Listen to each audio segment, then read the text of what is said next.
om morgenen, at du har travlt.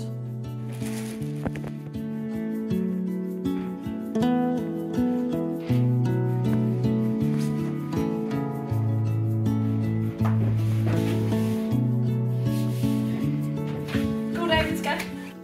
Præcis.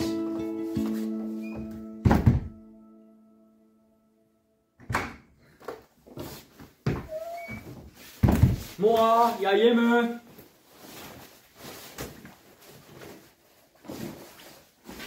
Mor?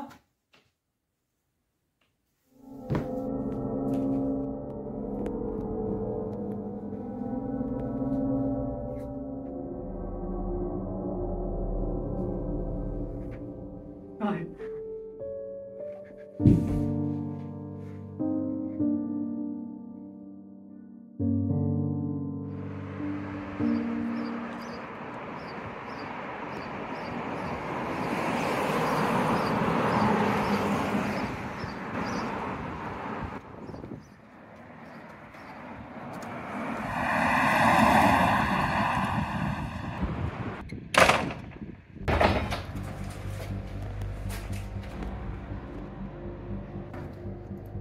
Hvad skal du have, knægt? Bare giv mig det stærkeste, du har. Har du pengene? Hvad kan jeg få for dem her?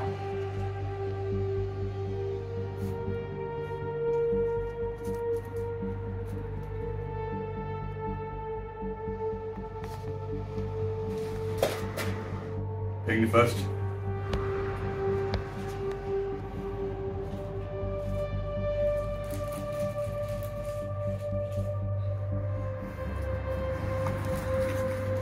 Shit, har du bare tænkt dig at tage dem her? Altså, du ved godt, de dræber dig også.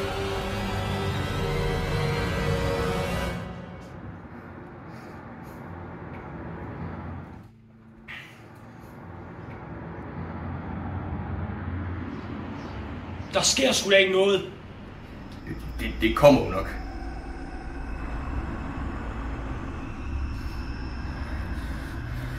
Skyler!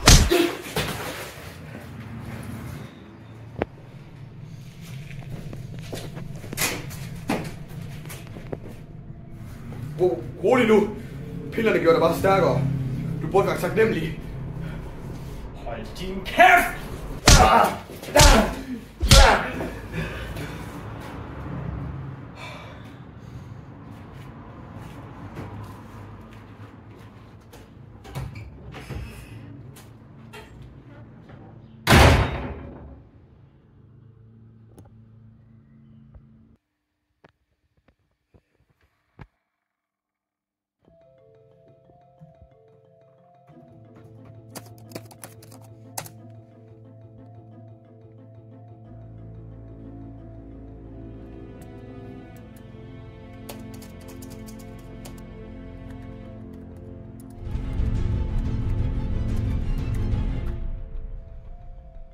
Malik Bjerregaard.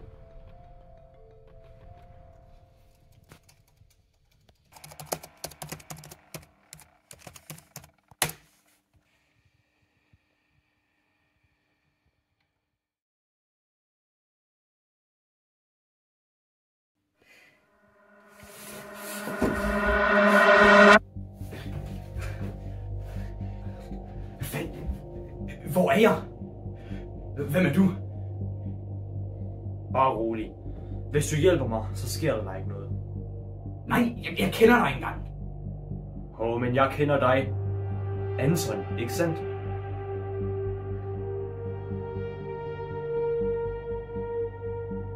Jo. Du arbejdede for Malik, gjorde du ikke?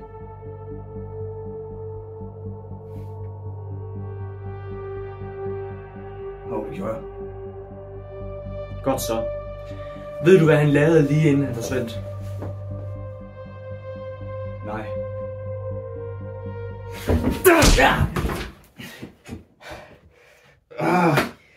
Okay, fint. Han var ude efter nogen, der hed Valdemar Marie. Og hvor er de så nu? Altså, det ved jeg ikke, men Marie går i min klasse. Jeg kan følge efter hende hjem efter skolen.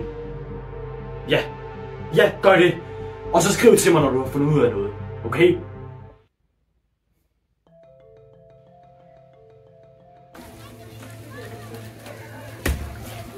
Ses, Anton. Jeg vil ses, Marie.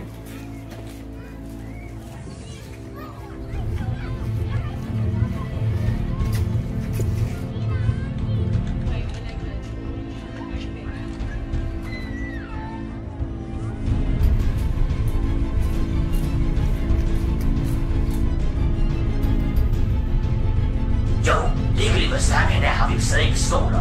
Og skuddet vil ikke lade stå.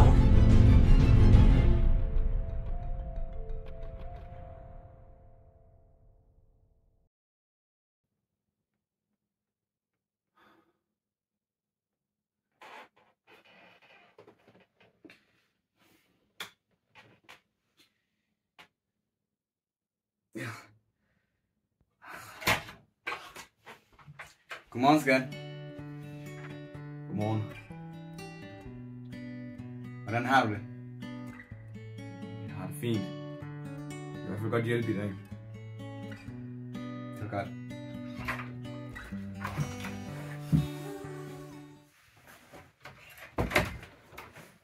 Jeg ved sgu ikke lige, hvor meget jeg kan i dag. Jeg har undersøgt hele natten, så jeg er fandme træt. Det er fint nok. Hvad fandt du så? Jo, jeg har fundet ud af, at der var 2 retager i Enemarks familie, og vi har så dræbt den ene. Spørgsmålet er bare, hvem der har dræbt den anden. Jeg kunne læse i en avisartikel, at hun blev dræbt med en MP412 Rex, hvilket er den pistol, Malik har. Og hvis vi bare lige går ud for, at vi er de eneste 2 grupper, der har pistoler, så må det næsten være ham, der har dræbt hende. Malik? Nemlig. Så er det derfor, han spurgte ind til Malik. Jeg sagde så til ham, vi havde dræbt ham. Men han var ikke overbevist, fordi han så navnet i vores bog. Ja. Hvad mener du?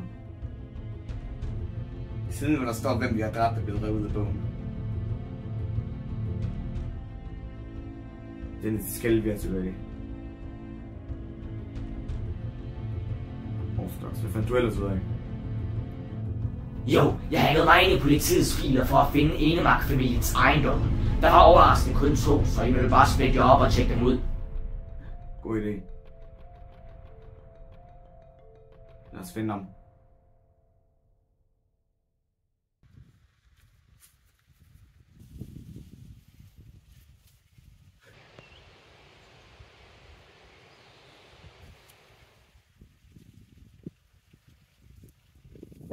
Jeg har ham her. Kom. Okay, jeg er på vej.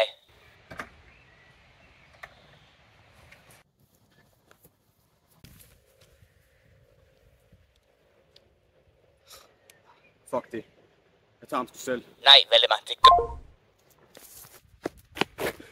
Hey, Enemark! Mød mig på skolen i morgen.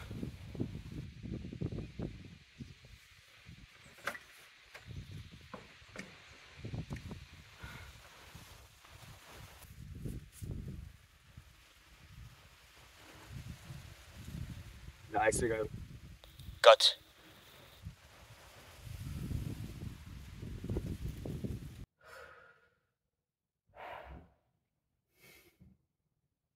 Jeg kan stadig ikke komme med. Jeg er pissetræt. Fair nok. Jeg forstår seriøst ikke, hvorfor jeg er så bange. De skal bare tage en pistol med derned og skyde ham i hovedet. Så er han død. Altså, jeg ved godt, det lyder dumt, ikke også, men... Hvad nu, hvis han rent faktisk har hud af stål? Det har han ikke, Marie, okay? Okay. Og nu må du ikke blive alt for grebet af kampen. Jeg skal prøve.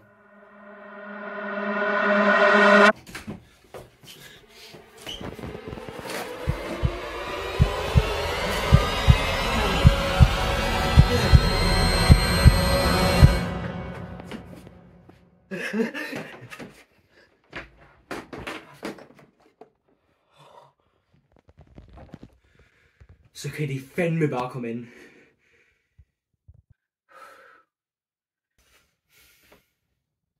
Er du klar? Ja.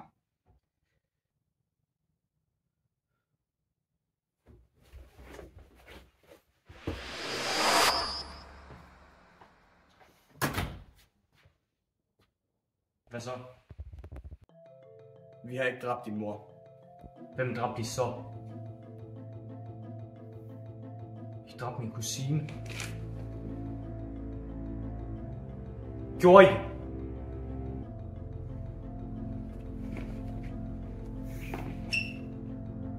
Jeg er ikke bange for os at dræbe dig.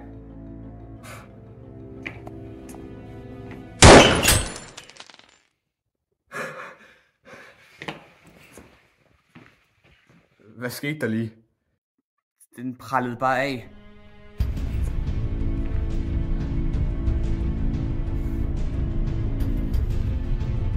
Så kom Annie ind i Mark. Lukas.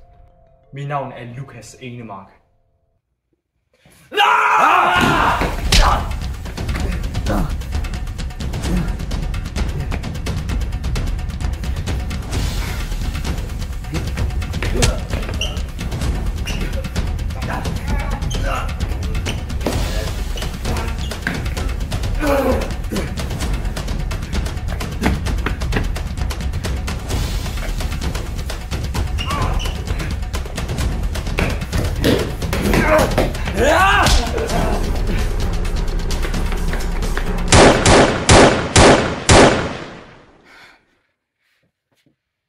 Valdemar, stop.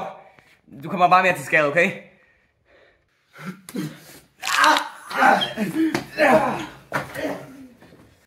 Pis.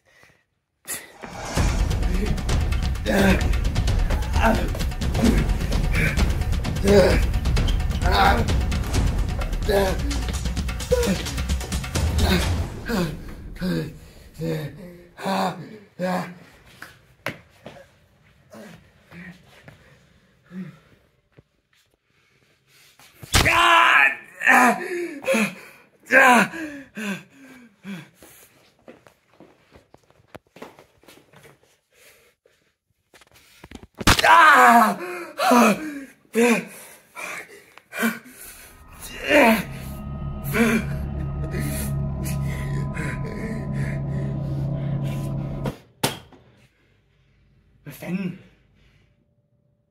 Er det et rumvæsen?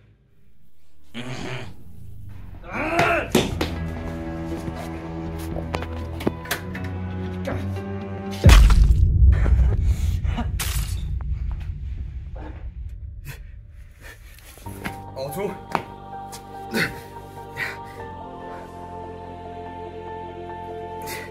Orthodox. Vågn op.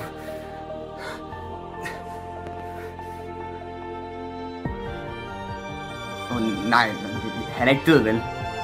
Det kan han da ikke være. Jo.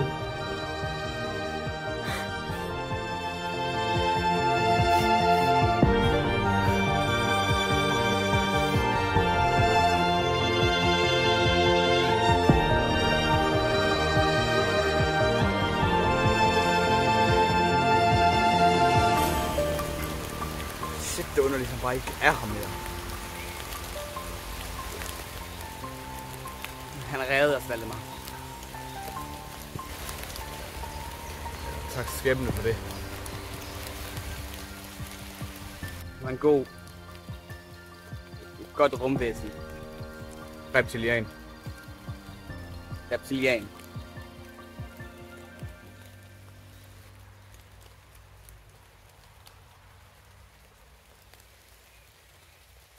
Valdemar, jeg ved godt, det nok er et sygt upassende tidspunkt at sige det her, men... Jeg ved det. Jeg bemærker det også selv den her gang. Det er som om du ikke ville stoppe. Ikke indtil du vidste, du havde tabt. Ret. Jeg kunne ikke stoppe. Jeg skal nok prøve at holde mig tilbage næste gang.